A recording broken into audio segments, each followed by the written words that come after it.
Where do you think Tuchel and his staff will see the weaknesses in this Manchester United lineup? I think it will be the defense. Mbappe is like Speedy Gonzalez. I don't know if you have this character in England, but he goes so fast. And of course, Neymar is not here anymore. They have problems with the side defenders. There are problems everywhere. The fact that PSG are struggling in the areas that United will be really looking to attack. You know, that all sounds like heaven to United fans, I'm sure.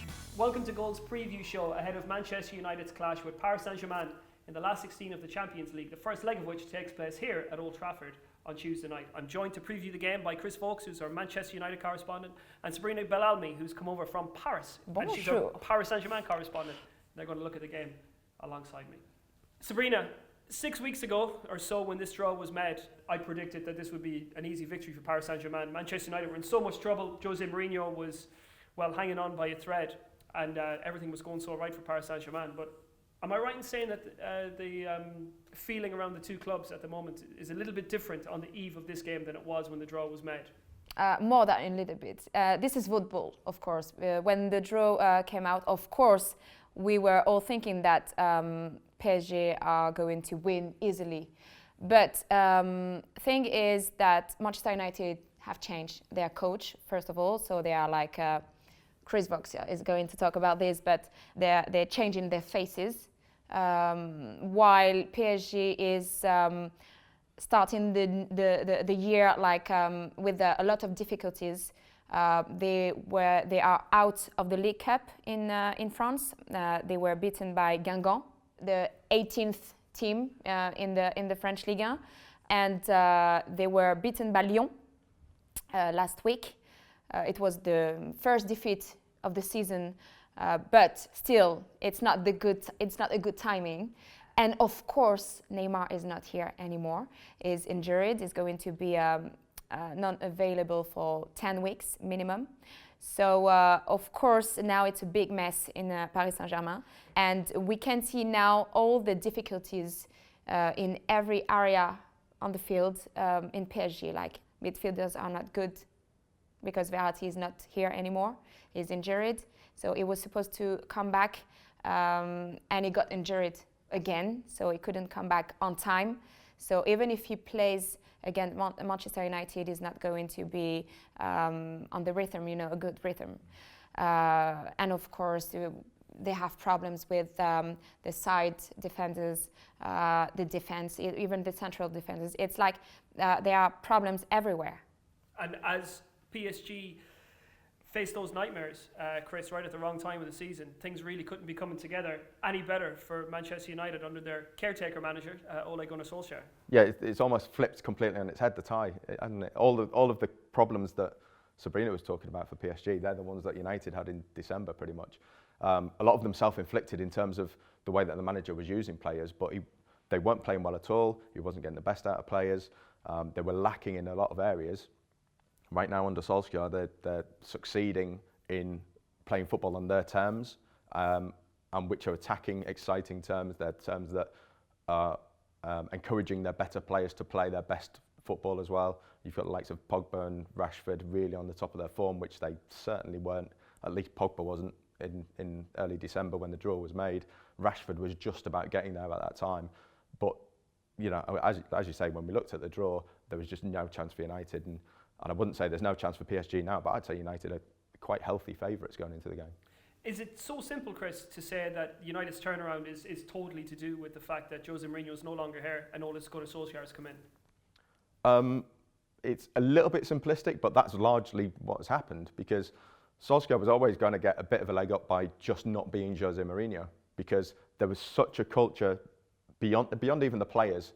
There was just a feeling around the whole club, the support. You'd get the feeling of people being on edge about everything. And now it's just a delight to be kind of around Manchester United at the moment because Mourinho's not there. But it's also a lot to do with the fact that Solskjaer has just given the players the freedom to do what they're best at. And he's getting the best out of Pogba, he's getting the best out of the three forwards who have been delightful so far, Lingard, Rashford and Martial. And I do think that the players themselves have contributed to an extent. in a way that they weren't allowed to contribute before that. But yeah, that comes back to Solskjaer giving them the license to do that.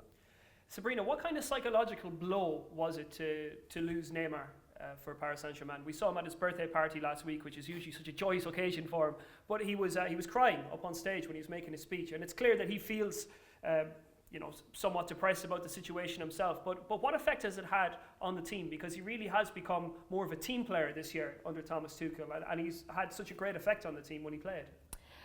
I think that in the team, everybody understands and knows the impact of Neymar in this team. So he played like as a 10, number 10, and he is the one who creates chances. To me, and it's a personal opinion, is like a hub in this team. So they all know that. So Mbappe is like is here to finish, okay, the work Neymar done. Of course, Neymar is very sad. It's like a déjà vu situation because last year it was the same against Real Madrid. But I think that his teammates are more sad than him because they are losing the most important player, the leader of the team. Thomas Tuchel said, of course, I've got players and I've got to find solutions, but nobody will replace Neymar. We all know that. So it's more than one player who is not going to play is the basis of PSG. What's he doing differently without Neymar, and what options has he used in that position instead?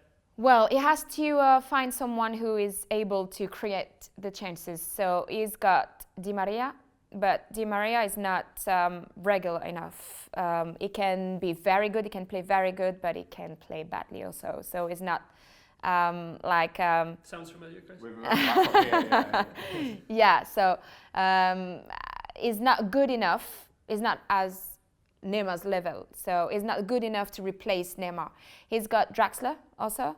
Draxler is more offensive, so it's a good option, but same, is not regular enough. And if Neymar was injured like last December or November, it would be easier for Tuchel to rebuild another team with other players, in different positions. But the problem here is lack of time, really. Yeah, I think that there being no Neymar is a huge boost to United because they just see PSG as another level team, if you like early December when PSG had won 14 on the trot in the league and looked like they were sweeping all before them. They looked like they might finally be getting to that level that people have kind of been expecting for a few years. And I think the fact that there's no Neymar and PSG are really struggling to get the right kind of cohesion in attack as a result, that's a massive boost to what United are looking to do in the first leg because they want that lead, they want to get on the offensive in the tie. They know that PSG will come at them a little bit, it'll allow them to counter-attack in the way that they like. I think, we've looked at United at times this season and just thought that defence overall is their biggest area of concern. I don't think that's necessarily the case at the moment. I think they're defending in numbers enough that it's not a real concern to bring teams like PSG onto you because you've got that counter-attack. Pogba can be allowed to roam free on behind and really start counter-attacks. And I think if United get the first goal on Tuesday, then it's open for United to go out and score more goals, and I think it's going to be really difficult for PSG if they don't get that first goal and really start to dictate the tie on their terms. Well, I think that United are, they would love to play a team like PSG exactly, at Old Trafford at the minute because PSG they're going to come here and want to keep the ball. What should Tuchel be looking for in what Solskjaer has been doing to get a sense of what kind of team he might be facing here on Tuesday? I think the recent game against Leicester City might be quite instructive because Leicester gave them some problems. Certainly, again, United getting that first goal made all the difference. The only time they'd been behind up to that point, obviously, against Burnley, and they really gave it a huge last 10 or 15 minutes, and that was a bit like the old Sir Alex Ferguson days of battering down the door of opponents and eventually they'll break. And if there'd been 2 or 3 more minutes of that game, United would probably have won. But certainly against Leicester, they gave up opportunities. Harry Maguire, Jamie Vardy could both have scored. I thought that was their biggest kind of show of weakness so far under Solskjaer, and I think he'll be looking into that. How did Leicester get men over at certain times in certain positions? And I think certainly there was more than enough there for Tuchel to look at and say, how can we break United open in the same way? I think at times when United have had narrow leads or the game has been kind of tied at 0-0, there have been occasions when teams haven't quite taken those opportunities. I think in Newcastle away when Christian Atsu had a couple of great opportunities at 0-0. I think there have been moments in games when United have ridden their luck a little bit and then gone on to do something. And I think if PSG can get a foothold in the game and then start to just probe a little bit, there's no reason why United are unbeatable. PSG then just have to be careful of that counter-attack because it has been so stunning that it's gotten United out of a few holes. When PSG are looking at Manchester United, where do you think Tuchel and his staff will see the weaknesses in this Manchester United lineup? I think it will be the defense. Mbappe is like Speedy Gonzalez. I don't know if you have this character in England, but he goes so fast. So of course, the defenders, Manchester United defenders, are not good enough against Mbappe, of course. I think Mbappe, his threat is a huge thing. I'm a huge fan of Victor Lindelof actually, and I think under Solskjaer we've really seen the defender that he can be.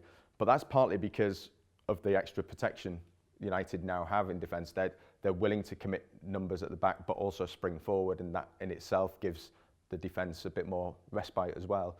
I think Lindelof has really kind of developed as a stand tall kind of centre half who really backs himself against whatever comes his way, but also can carry the ball out quite well.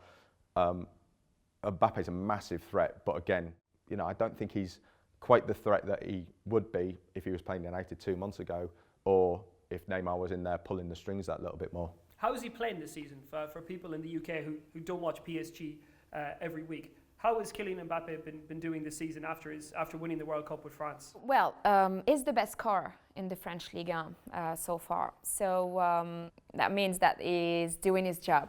But during the Champions League games, he's disappointed because he's expected. Mbappe is one of the best players of the world, really, and is only 20 years old. So, but the problem is he is not a leader at all. So you can say the difference between Neymar and Mbappe. Like I said, Mbappe is more a finisher. But if he doesn't have the right balls, it's not good enough. He didn't do much during Champions League games. So of course there's a lot of responsibility on his shoulders now because Neymar is not here, and everybody is expecting him to be the leader, the guide against Manchester United game. The one thing that the whole world will have seen during the World Cup was just how great he is in space. As you say, he's so electric at times. And against Argentina, he set up the penalty when given loads of space. He scored the first goal when given loads of space. In the final against Croatia, he was left free on the edge of the box to drill home. And I don't think he'll necessarily get that against United. And the one way that United haven't really been questioned an awful lot under Solskjaer is people getting into the hole between midfield and attack. I don't think Mbappe is that kind of player to do that. That's where Neymar would have come in and just been a bit more busy around that area. So it's going to be a case of PSG somehow finding a way to get space in behind United and getting Mbappe into that space. And I don't think that's necessarily going to come easily. I know he's won the World Cup, Kylian Mbappe, but he does have, some comparable attributes, let's say, even though he's on a different level in terms of what he's won, some comparable attributes to Marcus Rashford. Now, here's a player who was marginal under Jose Mourinho, so to speak, but has really become, well, as Sabrina says, that Mbappe is not in the PSG team at the moment, but he is a leader for Manchester United. Yeah, of sorts. Again, I don't think that Rashford's form would necessarily be as high as it is at the moment if there was no Pogba playing as well as he has been, and that combination between Rashford and Pogba, obviously the winner at Tottenham came from Pogba spotting Rashford in space. Again, the same happened against Leicester City. So I think there's a little bit of the same element about that Mbappe needs Neymar just as Rashford needs Pogba, certainly as it stands at the moment. I think Rashford's about ready to take off. I think these next few months are going to be huge in terms of where Rashford's career goes. Watching him of late, he looks to be exactly the kind of player I know we've spoken about before.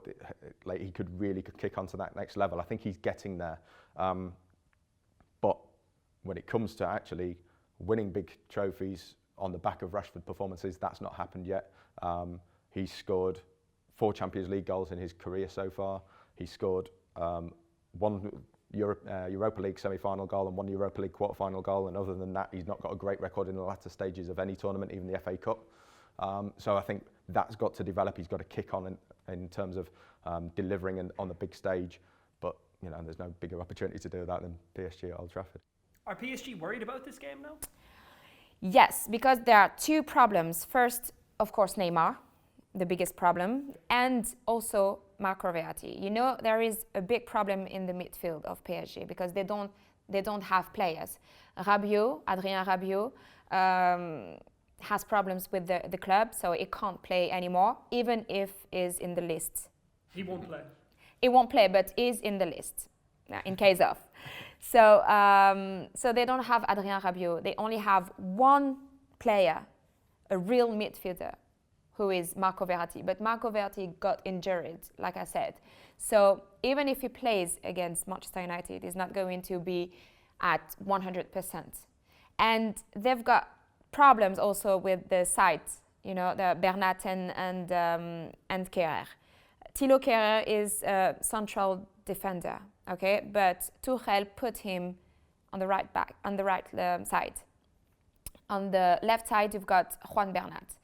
And both are not very good. So at the end, I think that there are problems everywhere. So I think that PSG is going to count on Mbappé and maybe Thiago Silva, Marquinhos, and that's it. A lot of those issues seem to play completely into United's hands as well, because down the flanks. It's their wide attacking game that has really thrilled under Solskjaer. And when you're talking about the full-backs being an issue for PSG, that's perfect for United. PSG also missing a real kind of leader in the centre of midfield, somebody like Verratti, who really would have been the man to look after Pogba if he was playing, but they don't have that, so you're asking an unknown quantity to do that job. But Matic, when he's good, is really good. Sure, but in terms of the attacking quality coming from United's midfield that PSG would have to look after, that's not necessarily going to be a given. That all sounds like heaven to United fans. I'm sure that the fact that PSG are struggling in the areas that United will be really looking to attack. I want to just finish by asking 2 quick questions, one following the other here. What's the minimum that your team is going to need after we finish here on Tuesday? And what's your prediction for who wins the tie overall? Go first. I think the minimum that United would need is... Clean sheet? Yeah, because I think they back themselves to score away. They've gone to Spurs, they've gone to Arsenal, everywhere they've gone under Solskjaer, they've scored goals, and I think they'd back themselves to be able to do a similar job in Paris. But in terms of a prediction, I think United will win the first leg. I think they'll probably win 2-0 and really make that Paris leg a little bit easier for themselves. As is, it's an away game for PSG. They need to score 1 goal minimum, because I think that the second leg will be easier for them because they are stronger in Parc des Princes. So yeah, it's the minimum 2 goals. I think it will be a security. And my prediction, I'm very bad at predictions, but I am so bad, you can't imagine. A draw? For this one? Yeah. And overall? I don't know. It depends on so many things, the form but that means United are going through. I don't know. Sorry? I said that means United are going through. Yeah, I don't know. It depends on so many things. If Mbappé is really, really, really, really good, I think he can carry the whole team on his shoulder. So it depends on one guy, like it depended on one guy like Neymar. So I think that it depends on him. So Chris and Sabrina are both going to be here at Old Trafford for the game on Tuesday night. Thanks very much for coming from Paris, Sabrina.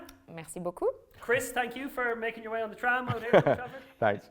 And you all at home enjoy the game when you're watching it on Tuesday night. Please subscribe to Goal's YouTube channel where you can get all the news, views and videos direct from Goal. Thanks.